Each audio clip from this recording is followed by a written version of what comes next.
Hello everyone and welcome to another video. Today we'll be taking a look at the British and the German Eurofighter. Considering the fact that they're pretty similar to each other, I'll be including both in a single video. Like always, I'll be starting with the performance of the British Eurofighter. It is extremely good, despite having a somewhat mediocre top speed for this tier. Only reason for that is the MiG-31, which has a top speed of over 3000 km per hour. Otherwise, every other stat is one of the best in this tier. This thing is also a gritty dogfighter, having a low stall speed and very good turn rate. The optimal speed is a bit high, and despite having two very strong engines, maintaining it might be a bit difficult because of the delta wing design. If you manage to get into a dogfight, you need to stick to a one circle turn. You can still win if you don't destroy the enemy after the first turn, but you need to be careful not to run out of energy, which shouldn't happen too quickly if you don't cut your throttle. Don't air brake or go vertical. Speaking of going vertical, this plane can climb to altitude very quickly. It can maintain Mach 1 at a 50-degree angle. I'll cover which altitude you should climb to later in the video, because it depends on the missile you're using. Before we move on to the missiles, I'll quickly go over the offensive armament. For the gun, you get the 27mm Mauser BK-27 with 150 rounds when maxed. The gun is slightly offset from the nose, so if you're in a guns only 1v1, you're gonna have to keep that in mind. A well-aimed shot can easily destroy the enemy, especially if you're using the air target's ammo belt, which is the preferred ammo belt for this gun. This is one of the few top-tier planes that can also carry bombs, so if you enjoy bombing, you can do that. The amount of countermeasures you get is simply amazing, 352 in total, 32 of which are flares and 320 of which are chaff. I've only run out of chaff once while playing this, but that might happen to you more often if you're not that good at notching and waste a lot of chaff. The first missile we'll be taking a look at is the AIM-9M, the British Eurofighter's stock infrared missile. For top tier, it's obviously not a great choice. It has a somewhat low max range of around 5 to 7 km, a decent max G-pull, outdated RCCM, and no LOL. If you absolutely can't afford to buy the ASRAAM but still want to carry one IR missile, I recommend you only equip one. If you do somehow get in range to fire this missile, I'd avoid firing it in head-ons, but I'm not saying that wouldn't get you a kill. To increase the chances of it hitting the enemy, fire it in a side aspect or rear aspect shot. If the enemy doesn't cut their afterburner, they will have trouble flaring it. Don't expect this missile to pull insanely hard. Firing it from too close at a high offbore angle surely won't give you good results. And of course, don't fire it at someone that's flying low to the ground and is regularly using terrain to dodge missiles.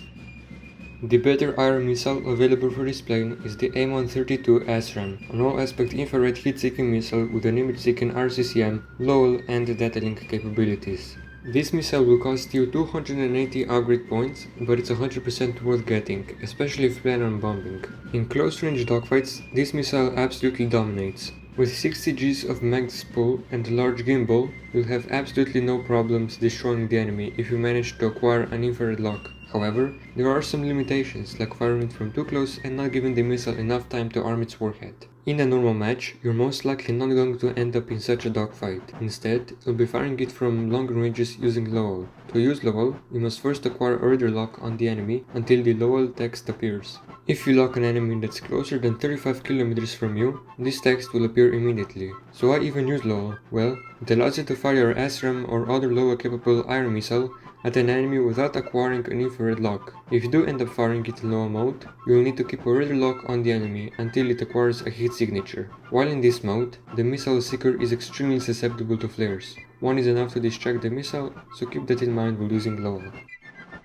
The first active radar homing missile of the video is the A120B, the most basic version of the A120 currently in game, and this plane's stock active radar homing missile. If you can, avoid using this at all costs, but if you're unfortunate enough to have to use this missile, here's a quick guide on that. The range of this missile is pretty mediocre when compared to the range of other missiles in this tier. That's why you want to climb to 10 or 12 km and launch multiple at one enemy. The range at which you should fire them is completely dependent on situation, so look at the missile range indicator on the bottom right corner of your screen. Also make sure you don't fire every missile from the same angle, or the enemy will be able to easily notch all of them at once. The somewhat high active range gives the enemy even more time to notch, and the low chaff resistance and somewhat high Doppler filter will make it even easier for the enemy to notch it. Prime targets are low rank, premium players and people who've got absolutely no idea how to play this tier. The second active radar homing missile you can purchase for 280 upgrade points is the A120C5. It's a much better missile with longer range and a better radar set. Despite all these improvements, it's still somewhat lacking when compared to the modern top tier meta. Luckily, you won't suffer as much as if you were to use the AIM-120B. Thanks to the improved range, you can actually keep your distance from the enemy. You should also still be firing multiple at one enemy from different angles, unless the person you're launching at doesn't know how to notch. The tight Doppler filter and higher chaff resistance make this missile harder to notch, but still relatively easy to do that. Just like with the AIM-120B, you should climb to 10 or 12 kilometers to efficiently use this missile. And by far the best missile you can purchase for 400 upgrade points is the MBDA Meteor. It's an active radar homing missile with Link 16 capabilities. This missile is so far my favorite one for top tier. The reason for that is its range and radar set, both of which are pretty good. Apart from the normal booster, this missile also has a ramjet booster, which is the main reason why this plane has such good range. The ramjet allows the missile to reliably reach enemies from 100 kilometers. Even if it's fired from low altitude, it can easily reach enemies 50 kilometers away from you while going Mach 3 or more. There's two situations where you can fire this missile. The first one was already mentioned, and that is from a low altitude. In such a scenario, I wouldn't fire the missile if the enemy is farther than 55 kilometers from me. If I fire it from a low altitude, you'll often catch the enemy off guard with the missile coming towards them at Mach 3. Sometimes even Mach 4. The second situation is from an altitude of 5 to 7 kilometers. At that altitude, the missile has much more range and can hit enemies that are up to 100 kilometers away. If you like BVR combat, you should stick to that altitude and look at the missile range indicator on the bottom right of your screen, which will appear once you acquire a radar lock. At altitudes above 8 or 9 kilometers, the ramjet isn't as efficient than at some lower altitudes, because there's less air passing through the air intakes on the bottom of the missile. To quickly summarize what I said, the missile can be used both at low and medium altitudes. However, the most efficient altitude from which you can fire your missile is of course the medium altitude range of 5 to 7 kilometers. And let's not forget about the ground ordnance. You get access to 1000 and 2000 pound bombs. You can check my loadout guide, which will tell you everything you need to know about certain loadouts and which loadout is best to use on your plane for base bombing. The link to it can be found in the description. Here's a couple recommended loadouts for this plane. If you don't have a certain combination, you should always equip 1 or 2 of your best iron missiles and 6 of your best radar missiles. The radar on the British Eurofighter is the Captor E Mark II. This radar is exclusive to this plane. The German Eurofighter has a different one, but I'll cover that later in the video. This radar has an extremely high detection range, a very tight Doppler filter, high chaff resistance, an LPI of 0.07, which stands for low probability of intercept, and it's an ASR radar, so you'll never ping the enemy's RWR unless you notch an active radar homing missile at them and it enters its terminal phase. The search cone is also very good, allowing you to guide your missiles and notch at the same time. It includes TWS and STT mode. You'll never need STT mode, as TWS is enough to radar slave your iron missiles and launch radar missiles. The RWR present on this plane is the DAS. Here's a quick guide on how to use it. And finally, a quick guide on its playstyle. You can pause the video to read the full thing.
Now let's take a look at the German Eurofighter. There's a couple differences between the two, but nothing is that much different that it would completely change the plane's playstyle.